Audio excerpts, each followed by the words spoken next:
Recording in progress. Hola, buenas noches a toda la audiencia de H Machete, desde donde nos están viendo. Hoy estamos acá en nuestro ciclo de entrevistas con expertos y expertas sobre la crisis postelectoral en Venezuela. Y el día de hoy tenemos una invitada que es María Alejandra Díaz Marín, abogada constitucionalista, fue representante del Estado venezolano ante la Comisión Interamericana de Derechos Humanos y en este momento María Alejandra está acompañando a un grupo de madres y de ciudadanos y ciudadanas venezolanas que de alguna forma están viviendo las consecuencias del atropello, de los atropellos postelectorales. Y sobre todo en este rol, su rol como abogada, María Alejandra ha tenido un papel muy importante. De esto vamos a estar conversando el día de hoy y sobre todo queremos aprovechar su experiencia como constitucionalista también para conversar con ella sobre todo lo que ha pasado en Venezuela desde el 28 de julio. Muchísimas gracias por la invitación, María Alejandra, gracias por estar acá. Siempre te estamos viendo en tus redes sociales. En las redes sociales, bueno, más que está de más de decir, es la famosa María es Pueblo, que te acompañamos siempre en X. Y quería empezar, María Alejandra, si bien tú tienes una experiencia en el área constitucional, con este tema específico de las personas que han sido detenidas y específicamente los menores de edad que han sido detenidos en el contexto postelectoral. Y lo primero que quería preguntarte, hemos visto que hay unos reportes de organizaciones no gubernamentales sobre las detenciones, hay unas cifras oficiales que lamentablemente no están desagregadas ni por edad, ni por género, y sin embargo hemos visto que tú, en tu caso, llevaste esta iniciativa de amparo a un grupo de madres de menores de edad y personas, también un grupo de personas que tienen algún tipo de discapacidad y que están detenidas por la crisis postelectoral. Y queríamos pedirte que si nos pudieras profundizar sobre este tema, sobre estos casos específicos que estás acompañando, y si consideras que el tratamiento que le ha dado el Estado venezolano a estos menores de edad puede ser o no una tendencia de esa más amplia en cuanto a la represión a la disidencia política en Venezuela. Sí, bueno, gracias a ustedes por la invitación. Hay que reconocer que esta iniciativa surge del acompañamiento que venimos haciéndole a un grupo de madres de Caracas y de La Guaira, en donde se realizó un piquete bastante numeroso frente a la Fiscalía. A los fines de ellas es poder entregar un documento.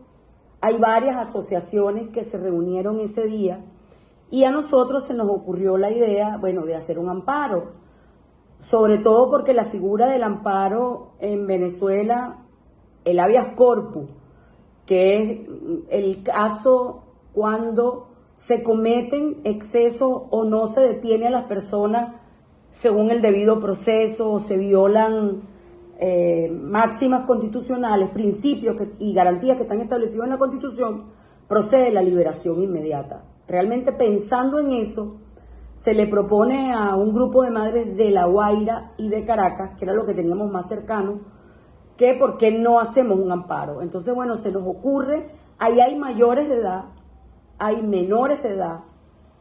En el grupo que nosotros asistimos no tenemos discapacitados, pero tenemos 27 casos documentados de personas con alguna discapacidad. Incluso una persona que no puede oír nada, no entiende de qué está pasando. No hay traducción simultánea y es una violación al derecho a la defensa y al debido proceso.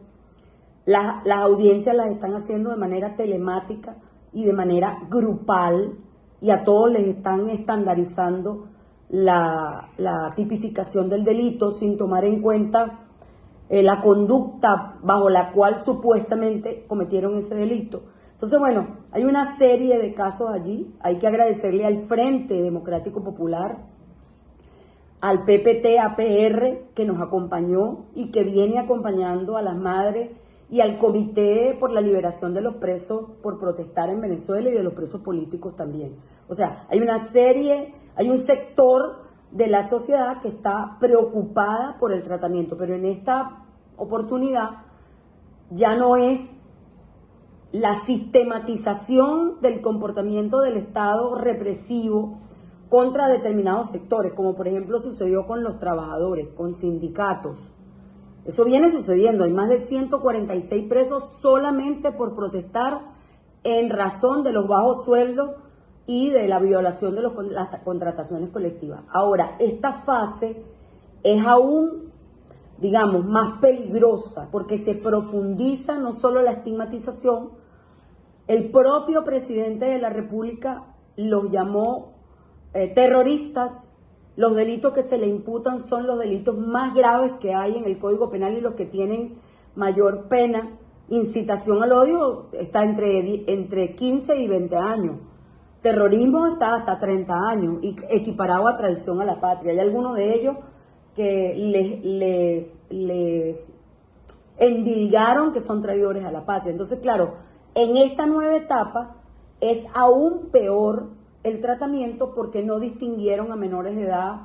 Según el fiscal, es una barrabasada. Menor de edad para él son los que tienen 12 años o menos, pero o sea, y según los tratados internacionales, menor de edad es todo el que tenga menor de 18 años. Entonces tenemos niños de 16 años, jóvenes, de 16 años, 17, 18. Hay niños que fueron jóvenes, que fueron atrapados teniendo 17 años y cumplieron los 18 años detenidos. O sea, es una violación masiva, sistemática, pero además es la cara al descubierto del fascismo de Estado, de terrorismo de Estado contra un grupo de venezolanos que lo único que estaban, incluso muchos de ellos ni siquiera estaban protestando, y que los que estaban protestando porque consideraban que había una violación a su derecho a la soberanía popular. Entonces, claro, no hicieron distingo y a todos los metieron en un mismo paquete, ¿sabes? Entonces ahora, por supuesto, todos son culpables, se invirtieron los papeles, no hay presunción de inocencia, sino que todo el mundo, incluyendo los jóvenes, los niños, son culpables frente al Estado venezolano y los están acusando de terrorismo y de todo lo que se les pueda ocurrir. Es una cosa dantesca lo que ha sucedido con este caso. Por eso nosotros nos involucramos en apoyo no solamente moral, sino en apoyo material a las madres, ¿ok?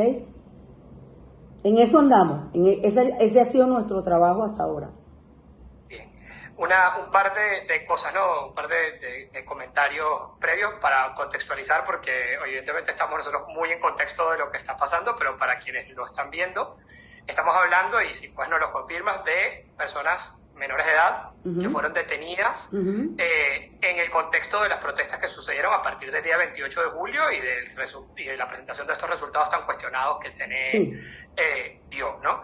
Ahora, empalmando esto con el problema de fondo, ¿no? Porque es que al final, más allá de que si son menores o son mayores de edad y cuál es el delito que se les está imputando, además, la verdad es que incluso aquellos que sí estaban participando en protestas, como tú misma dices, lo estaban haciendo porque consideraban que estaba siendo violado su derecho a elegir libremente quién va a liderar el país durante los próximos 6 años, ¿no? Y creemos que es importante, como comentábamos antes, fuera de cámara, antes de empezar la entrevista, que pudieras también desde tu óptica, desde la óptica de estos sectores a los que de alguna manera hoy tú estás representando, a pesar de que entendemos que es un colectivo mucho más amplio que solo tú, obviamente,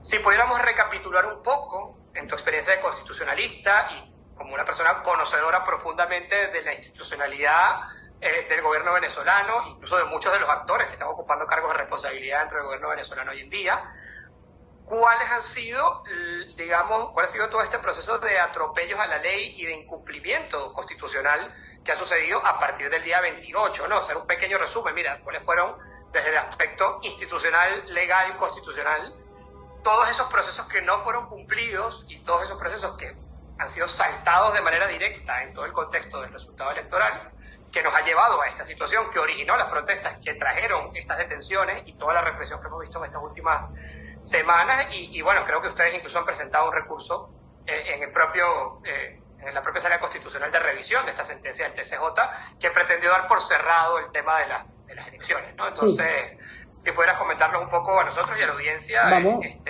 Vamos a tratar de hacer un resumen, fíjate. El pasado 28 de julio, casi 12 millones de venezolanos acudimos a las urnas electorales para expresar nuestra opinión con respecto a quién iba a dirigir el país desde la presidencia de la República. Un ejercicio además vigoroso de civilidad y de expresión de la soberanía popular. Por supuesto, después de sucedido el hecho, fuimos sorprendidos además con un anuncio en la madrugada donde el propio presidente del CNE nos decía que habían hackeado al CNE. Sin embargo, él anunció unos resultados en un primer boletín con un 80% de las actas de transmisión y, por supuesto, con la lectura del primer boletín. Sin esperar ni siquiera el segundo boletín, al día siguiente le entregan la proclamación al presidente reelecto, a Maduro, y además y ese día, por supuesto, se desatan las protestas, el 29, porque, y lo más particular de estas protestas es que quien salió a protestar fueron los sectores populares de los barrios y los pueblos de Venezuela. O sea, la mayoría de la gente que está presa, el 90% al menos de los que están presos, vienen de extracción popular. Son muchachos cuyas madres no pertenecen a un sector de la sociedad pudiente, que tienen acceso a recursos. No, son los barrios los que salieron a protestar y los muchachos que están allí presos son de esa extracción. Entonces, fíjate, no conforme con esto, pasando apenas 3 días después de la proclamación, el presidente se dirige a la sala electoral a solicitar un recurso contencioso electoral, pero que no desconocemos cuál es el alcance, porque el recurso contencioso electoral, según la ley venezolana, es contra actos, hechos u omisiones del poder electoral.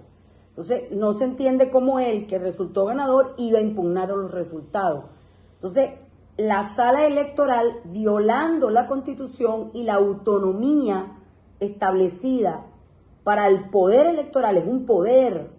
Venezuela en 1999 decidió que lo electoral era tan importante que debía ser un poder autónomo y está garantizado por el 293 y el 294 constitucional. Entonces, pese a eso, la sala electoral interviene, hacen un peritaje donde sencillamente no hay posibilidades de que las partes en conflicto, es decir, que cualquier actor de oposición que pudiese tener alguna duda, participara en el proceso. Entonces se hizo un peritaje inaudita aparte, una prueba que no se pudo contradecir, violando el debido proceso constitucional.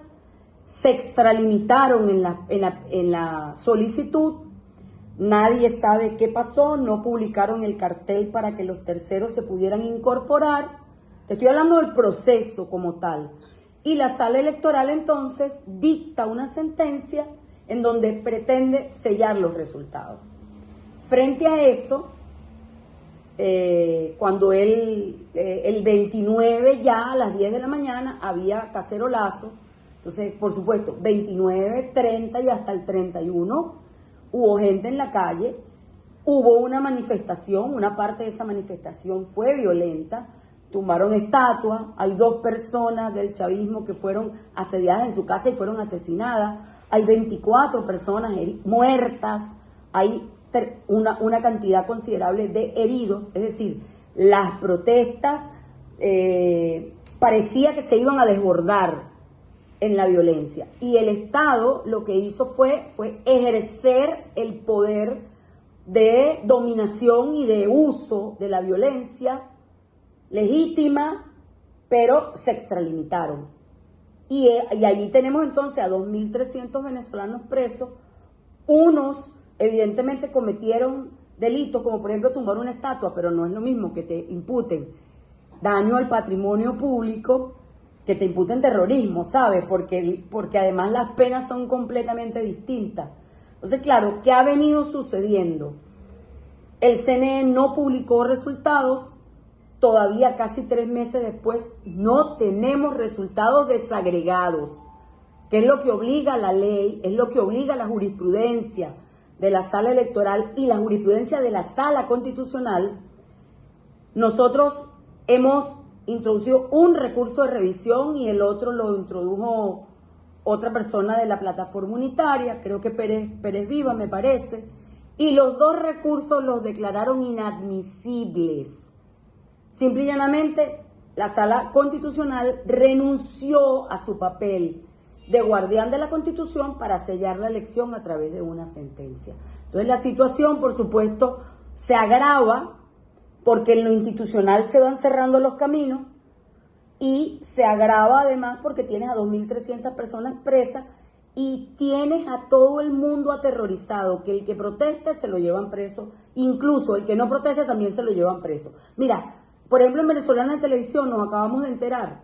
Yo fui consultora de Venezolana de Televisión 4 años, el canal del Estado. Y nos acabamos de enterar que sacaron a 420 trabajadores porque les revisaron los estados de WhatsApp. Y como estaban apoyando a la opción de la oposición, fueron votados. Gente que tenía 20 años de trabajo y en vez de jubilarlos, los votaron y perdieron sus prestaciones sociales. O sea, es terrible, es una racia. Se están comportando como aquella racia que los nazistas en algún momento atentaron contra quien pensara distinto.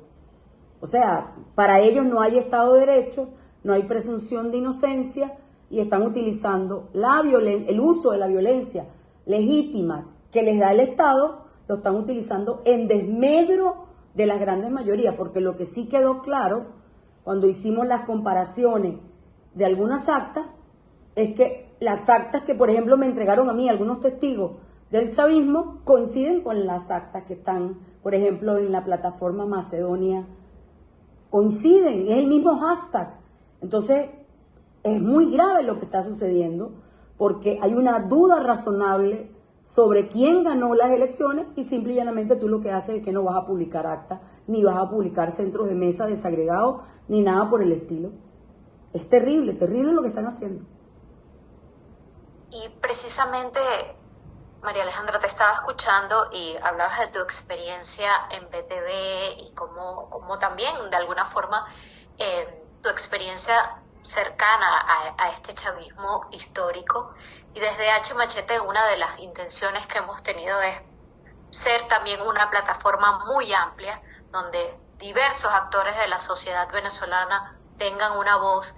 Y una de las preguntas o una de las dudas que también nos hacemos, que tenemos, es cómo este grupo que incluso ha estado históricamente muy cercano al chavismo, incluso al madurismo hasta hace poco, hasta cómo ven este proceso de lo que ocurrió después en el 28 de julio y posterior al 28 de julio, sobre todo en términos, bueno, ya tú nos hablaste en términos institucionales, pero también estamos hablando en términos de derechos humanos, estamos hablando en términos, o sea, es una amalgama de factores que siempre han estado muy cercanos al chavismo. ¿Cómo interpretan esto que ha sucedido después del 28? Bueno, fíjate, yo incursioné en política en el año 92, porque como todos los venezolanos nos despertamos del sueño ese soporífero y nos dimos cuenta que había un sector que además tenía, históricamente, no había tenido mayor presencia en los últimos años de esa democracia representativa, de ese sector, y bueno, dan un golpe de Estado y fuimos sorprendidos todos los venezolanos, primero con el 89 y después el 92. Yo comienzo a trabajar en el 2001, siendo la consultora jurídica de los círculos bolivarianos, que eran en realidad una agrupación social que necesitaba orientación legal para poder defender la Constitución. Y comenzamos entonces en nuestro peregrinar de entender esa Constitución, el cambio social que había significado y tratar de comprenderla, profundizarla para poder defenderla, porque más que casarse con una persona en particular, era casarse con un proyecto histórico. Ese proyecto histórico está en la Constitución, al menos ese fue mi caso. Cuando nosotros fuimos viendo los desvíos y los veníamos viendo y éramos muy críticos, yo creo que por eso nosotros no tuvimos mayor cargo donde pudiéramos tomar decisiones de manera independiente porque evidentemente siempre me tuvieron como recelo porque yo no era disciplinada, esa era la palabra que utilizaban. Y para mí la disciplina y tiene que ver con el respeto a lo que yo considero que era el marco de convivencia que nos habíamos dado los venezolanos, que es la Constitución, pasa por allí. Entonces, por supuesto, yo empecé a ver serios desvíos, sobre todo después de la muerte de Chávez. O sea, yo no voy a exculpar que en el periodo de Chávez se hicieron o no se hicieron cosas malas. Yo a Chávez lo veo a beneficio de inventario. Me quedo con lo bueno y los errores los reconozco y digo, eso no se puede volver a permitir, porque esos excesos fueron los que nos llevaron a esta situación. Entonces, claro, por supuesto nosotros lo que estamos viendo es un despropósito. Empezamos a verlo desde 2015. Desde 2015 empezamos a advertirlo. Estando en la constituyente lo advertimos abiertamente, nuestra posición fue abierta. Lo dijimos con el Poder Judicial, con muchas otras cosas, nos opusimos a leyes, votamos incluso en contra de leyes. Yo no solamente voté contra la ley antibloqueo, yo tengo 8 proyectos en los cuales salió el voto. Eso poco se sabe, yo poco lo digo, pero fue la verdad. Yo era una indisciplinada, ¿pero por qué? Porque estaba defendiendo a rajatabla los derechos establecidos en la Constitución, porque era el mínimo que nos habíamos dado todos, léase oposición y chavismo. Entonces, claro, es un despropósito porque hay una violación masiva de las garantías constitucionales, se acabó el Estado de Derecho y por supuesto lo que yo veo es que vamos hacia un abismo sin retorno. Cuando yo vi eso, cuando yo vi la ley antibloqueo y dije, Dios mío, pero ¿cómo tú vas a utilizar las sanciones para ocultarle al país cuánta plata está entrando? Si precisamente en este momento es cuando más riguroso tenemos que ser con los ingresos nacionales. Entonces, claro, yo evidentemente me separé. ¿Cómo lo vemos? Como un gran despropósito, yo los desconozco. De hecho, me declaro en oposición a esa política. Yo esa política no la reconozco. Esa no es la política que yo quiero para este país. No. Entonces, en mi caso muy personal, desde mi conocimiento de la Constitución, además los he acusado, y no es que los he acusado, tengo pruebas de cómo han desmontado la Constitución sistemáticamente desde el año 2014.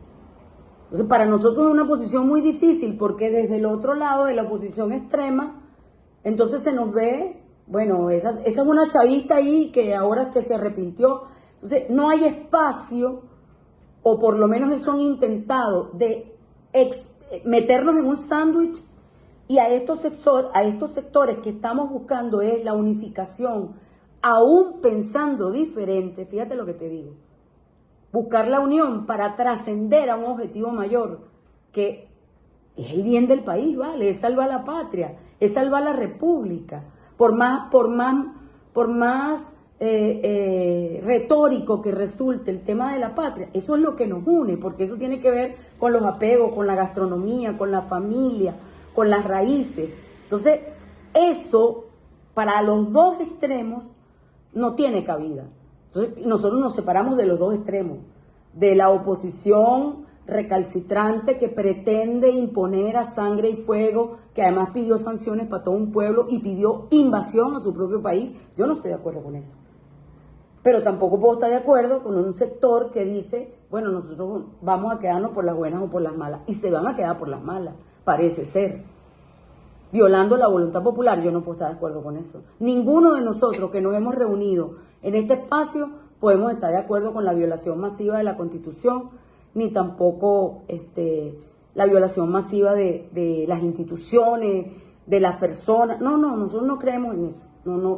María, bueno, a ver, casi que con lo que acabas de decir podríamos cerrar porque ya estábamos, o sea, ya casi cubrimos todo lo que hemos hablado, ¿no? Pero me interesa rescatarlo y, digamos, resaltarlo porque es que justamente este tipo de conversación, digamos, espacio para este tipo de conversación es lo que hace falta, seriamente, incluso dentro de los medios alternativos no es fácil, ¿no? Porque, como tú dices, ¿no? Hay muchos factores que están por tradición, por desconfianza mutua, por todas las barbaridades que han ido pasando a lo largo de los años, se van cerrando justamente esa posibilidad de construir puentes para tener estas conversaciones de manera, digamos, transparente y de manera honesta y sincera, y que si nos lográramos escuchar un poco más, quizás, como dices tú, nos daríamos cuenta de que hay muchísimas más coincidencias que cosas que nos separan, ¿no?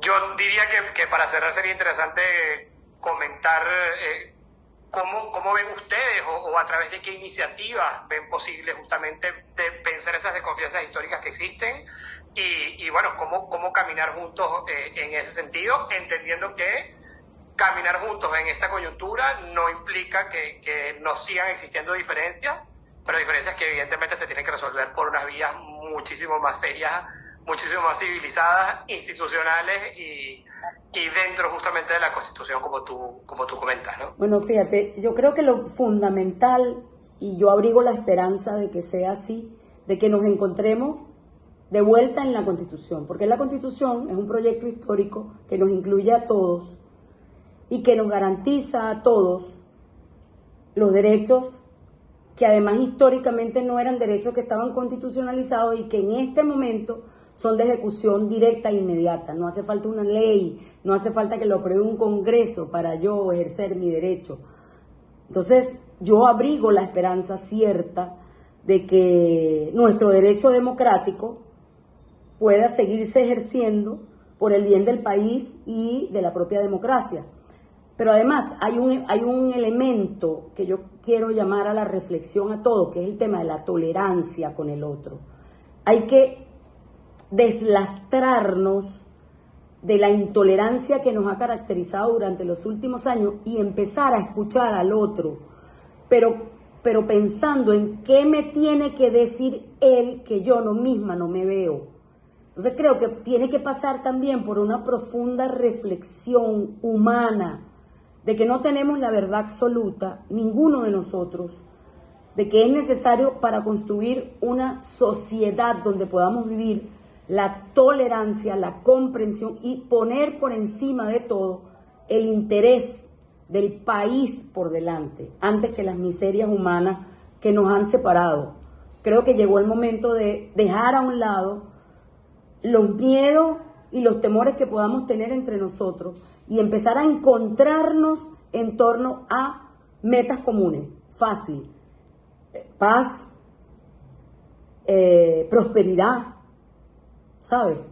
Volver a la Constitución, el derecho de los migrantes. O sea, hay temas que son centrales y transversales que nos convienen y que nos aseguran a todos la posibilidad de salir adelante. Yo creo que eso es esencial. Poner esos temas en debate, seguir defendiendo la constitucionalidad, la institucionalidad, eso es fundamental para poder avanzar en un proceso de reconstrucción del país.